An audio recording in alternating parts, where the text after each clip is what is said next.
Uncle এদিকে আসেন।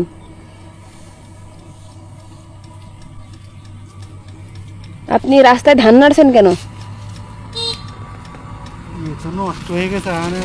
না না মানে আপনাকে শুনতে চাইছি, মানে ধান কেন নাড়ছেন? হয়ে গেছে এই জন্য পাকার পরে দিছি যাতে ধানটা বের করতে। আচ্ছা আপনি ধানটা বের করেন, এটা তো যদি এখন আমার একটা অ্যাক্সিডেন্ট হয় তাহলে এর দায় ভাই কে নেবে? আপনি নেবেন? না তা নিয়ে না।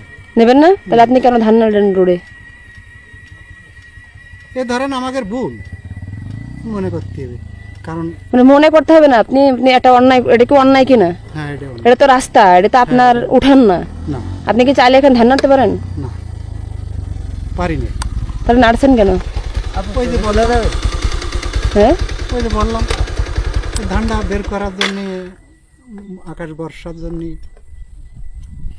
এটা তো চলা এই আপনার পিছলা, আমি তো দেখে মনে করেন ব্রেক করছি, কারণ আমি এদিক দিয়ে যাবো, এখন আমি না আল্লাহ না করুক একটা ব্রেক করবো, আমি অ্যাক্সিডেন্ট করবো, আমার হাত পাও ভেঙে যাবে, বাট এর থেকে বড় দুর্ঘটনা ঘটতে পারে। ঘটে কি ঘটে না?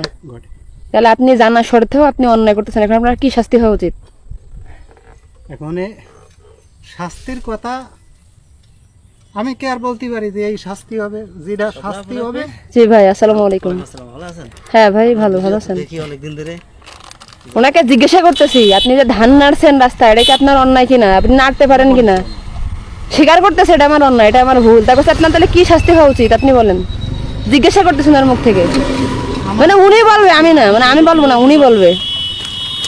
না এটা তো আসলে একটা রাস্তা মনে করেন যে গাড়ি চলতেছে, উনি মানে ভিজা ধান রাস্তা দখল করে নাড়িয়ে রেখেছে, এটা কত অন্যায়। প্রচুর না, এটা ওদের অ্যাক্সিডেন্ট অন্যায় অনেক আছে। ক্ষতি হতে পারে এটার জন্য। হতে পারে না মানে হবে। হবে। আপনার জন্য আমি কেন হাত পা ভাঙবো? মানে আপনার ভুলের জন্য কেন আমার হাত পা ভাঙবে?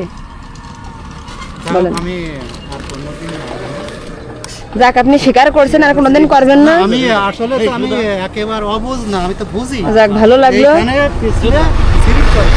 হ্যাঁ ঠিক। এটা কি এটা গাড়ি কেটে আপনার এটা আমার নিজের? ধান চাষ কি নিজেই করছেন? হ্যাঁ। ও আচ্ছা, বুঝতে পারছি। যাক, বাসায় কেউ নেই, আপনি করতেছেন সবকিছু? আমার বাসায় আছে, তা মায়ের ছেলে পেলে কোন বাইরে। ও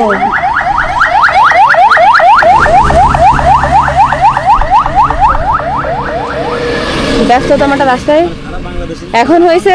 মানে পুরো ঋষিমুখের হয়। এখন হচ্ছে আপনি স্বীকার করছেন, ভালো লাগছে। নেক্সট টাইম শুধু আপনি না, আমরা চাই কেউ রাস্তায় যেন ধান না নাড়ে, এটা বিপদ। একটু বাধা সৃষ্টি করবেন এটা। না না, আমি ওনার জন্য না, আমি বলবো বাংলাদেশের প্রত্যেকটা জায়গায় এটা আসলে মানুষের ক্ষতি। আপনার জন্য আমি কোনো ক্ষতিগ্রস্ত হব, তাই না? ঠিক আছে, রাইট রাইট। বুঝছেন? ওই যে আঙ্কেল আমাকে চেনে। প্রত্যেকটা লোক চেনে। হ্যাঁ, সেটাই। প্রত্যেকটা লোক যে মোবাইল চালায় না, হ্যাঁ। প্রত্যেকটা লোক আপনাকে চেনে। এই যাই হোক। বেশি সমস্যা। আচ্ছা তাহলে ঠিক আছে, নেক্সট টাইম রাস্তায় ধান নাড়েন না। হ্যাঁ, না, আমি বাড়ি উঠান নেই বাড়ি উঠোন আছে কিন্তু বৃষ্টির জন্য নাড়ছেন না, বুঝতে পারছি। তারপরে এটা মানুষের জন্য ক্ষতি, বিপজ্জনক, সে ঠিক আছে, আমি বুঝি। এই আর কি। তাহলে আসি আঙ্কেল, আপনাকে থ্যাংক ইউ। হ্যাঁ, আর নেক্সট টাইম এটা করেন না, ঠিক আছে? ঠিক আছে, ওকে।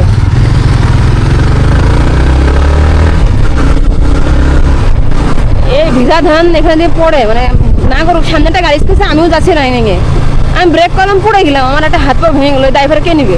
উনি নিবে? আমি তো বললাম আমার যদি হাত পা ভেঙে যায় ড্রাইভার কাছে নেবেন, তাই না? তাহলে আপনি নাড়লেন কেন? তাই আমার ভুল হয়েছে, আমি নেক্সট টাইম করবো না। আর এখানে তো কিছু বলার থাকে না, থাকে। এখন অন্যায় করে, যদি অন্যায় করে ভুল স্বীকার করে, এগুলো আছে মানে মনে করেন আরো অন্যায়। আপনি জানেন আপনি অন্যায় করতেছেন, আপনি ভুল স্বীকার করতেছেন, আমি অন্যায় করছি, এটা আরো অন্যায়।